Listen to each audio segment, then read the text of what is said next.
झारखंड मुक्ति मोर्चा उलगुलान के धनबाद महानगर अध्यक्ष जेपी वालिया ने सरायढेला में खनन विभाग की टीम पर हुए हमले की कड़ी निंदा की है। उन्होंने इस घटना को कानून व्यवस्था की विफलता करार दिया और प्रशासन पर सवाल उठाते हुए तत्काल सख्त कार्रवाई की मांग की है। जेपी वालिया ने कहा, बालू माफियाओं का बढ़ता आतंक और सरकारी अधिकारियों पर हमला ये दिखाता है कि कानून का डर समाप्त हो चुका है। प्रशासन को चाहिए कि अविलंब आरोपियों की गिरफ्तारी हो और अवैध खनन पर पूरी तरह से रोक लगाई जाए। घटना को गंभीरता से लेते हुए प्रशासन ने आश्वासन दिया है कि दोषियों की पहचान कर उनके खिलाफ कड़ी कानूनी कार्रवाई की जाएगी।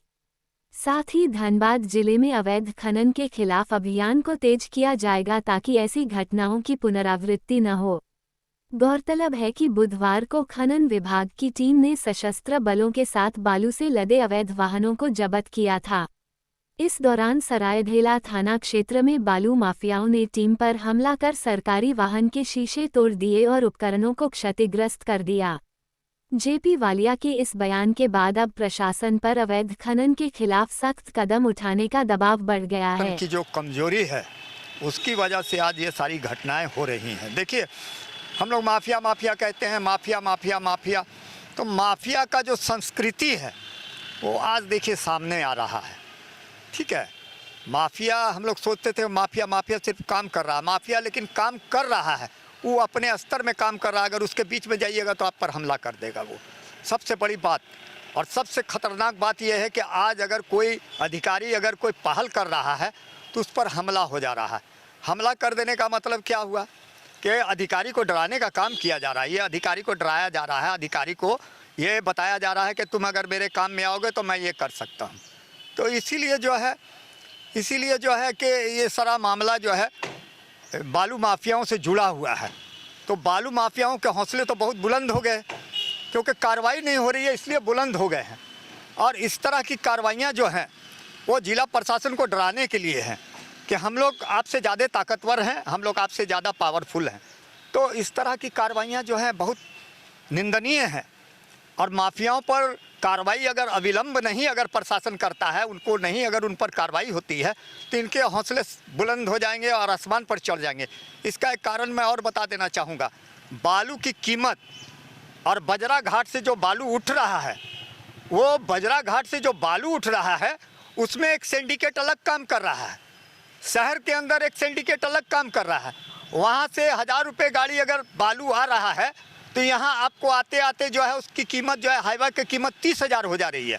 तो इसी की लड़ाई है, पैसे की लड़ाई के चलते ये सारा खेल हो रहा है और प्रशासन इस पर खामोश है, पुलिस प्रशासन खामोश है। आखिर ये जो इतनी गाड़ियाँ जो निकल रही हैं, पुलिस क्या कर रही है? वहाँ तमाशा देख रही है। पुलिस को तो पकड़ने का अधिकार दिया हुआ है, सीओ का अधिकार दिया है सरकार ने। आज हेमंत सरकार को बदनाम करने की ये सारी साजिश हो रही है।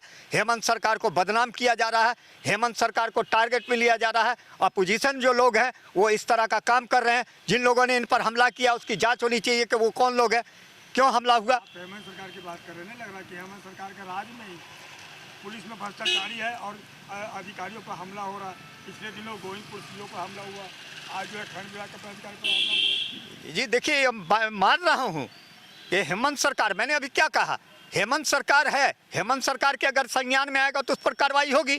सरकार यानी कि यहाँ का प्रशासन उनको संज्ञान में नहीं दे रहा। अब ये सारी चीज़ें जो है उनके संज्ञान में जाएंगी तो हेमंत सरकार कार्रवाई करेगी। हेमंत सरकार ने तो ये बात कह दी, घोषणा कर दी है कि कोई भी माफियागिरी नहीं करेगा, कोई कोयला तस्करी नहीं करेगा, कोई बालू तस्करी नहीं करेगा, सब पर लगाम लगी हुई है। अब हेमंत सोरेन तो खुद आकर के यहाँ का काम नहीं ना करेंगे, कार्रवाई नहीं ना करेंगे। गोविंदपुर का सीओ के ऊपर जो है बालू माफिया हमला किया था, क्या हेमंत सरकार को संज्ञान में मामला नहीं किया? देखिए, संज्ञान में गया तो ये जिम्मेवारी किसकी बनती है? पुलिस पदाधिकारी की है, यहाँ खनन पदाधिकारी की है। तो खनन पदाधिकारी तो यहाँ कार्रवाई करने के लिए जा रहे हैं तो उन पर हमला हो जा रहा है, उनकी जान के पर हमला हो जा रहा है।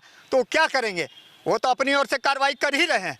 सीओ ने अगर पकड़ने का काम किया, सीओ पर हमला हो गया। पुलिस क्या कर रही है यहाँ की? पुलिस पर मैं सबसे बड़ी बात पुलिस पर ये उंगली उठाऊंगा कि पुलिस को सबसे पहले पुलिस पर कार्रवाई होनी चाहिए। जिस क्षेत्र में ये कांड हो रहा है उसके पुलिस अधिकारी पर कार्रवाई होनी चाहिए। मैं ये सरकार से मांग करूंगा, मैं हेमंत सरकार से मांग करूंगा कि इस पर कार्रवाई होनी चाहिए। ये छोटा मामला नहीं है। और ये जो अधिकारी है वो आदिवासी है, आदिवासी को लेकर के टारगेट किया जा रहा है कि आदिवासी को यहाँ काम नहीं करने देना चाहते हैं। ये लोग माफियागिरी वाले, माफिया के लोगों को संरक्षण देने का काम कर रहे हैं। आदिवासियों पर हमला हो रहा है, आदिवासी पदाधिकारी पर हमला हो गया। ये बहुत सोचनीय बात है। हम लोग इसका विरोध करते हैं, झारखंड मुक्ति मोर्चा इसका विरोध करती है और हम लोग हमेशा विरोध करते रहेंगे। और माफियाओं का विरोध हम लोग करते आए थे, करते रहेंगे, आज भी कर रहे हैं, कल भी करेंगे। चाहे कितना बड़ा पावरफुल क्यों नहीं माफिया हो, हम लोग उसका विरोध करेंगे। क्या लग रहा है कहाँ से न्याय उचित है? अधिकारियों पे हमला कर रहा है, उनके गाड़ियों पर हमला किया जा रहा है, उनकी गाड़ी का पथराव की जा रही है। नहीं लग रहा कि पूरी तरह से लॉ एंड ऑर्डर यहाँ पर? देखिए, लॉ एंड ऑर्डर तो ख़त्म पहले से था, अभी भी ख़त्म है, हो रहा है, ख़त्म होगा। तो ये सारा चीज़ जो है, अब यहाँ के जो प्रशासन है, यहाँ के डीजीपी जो बनाए गए हैं, उनको इस पर संज्ञान लेना है ना, उनको क्या करना है वो देखें। इस पर क्या हमको एक्शन लेना, उनके अधिकारियों पर, सरकार के लोगों पर हमले हो रहे हैं, उस पर क्या संज्ञान लेना वो करे, देखें। नहीं लग रहा कि जब अधिकारी सुरक्षित नहीं है तो आम लोग हम देखिए, आम आदमी तो यहाँ सुरक्षित ही नहीं है। जब अधिकारी सुरक्षित नहीं है तो आम आदमी का क्या वैल्यूएशन है वो आप देख लीजिए। आम आदमी का क्या हाल है यहाँ, क्या आम आदमी का हाल हो रहा है। क्या मांग करते हैं आप? देखिए, हम लोग मांग करते हैं उचित जो कार्रवाई होनी चाहिए, इस तरह के अधिकारियों पर हमले नहीं होने चाहिए, माफियाओं पर अंकुश लगना चाहिए। यहाँ जो दहशत फैलाई जा रही है, यहाँ के लोगों को टारगेट किया जा रहा है, उस पर रोक लगनी चाहिए। हम लोग यही मांग करते हैं कि झारखंड जो है खुशहाल रहे, खुशी से सब आदमी जिए, जो अधिकार है उसको मिले। लेकिन इस तरह माफियागिरी करके अधिकार लेना चाहेगा तो लेने नहीं दिया जाएगा, चाहे कितना बड़ा माफिया क्यों नहीं।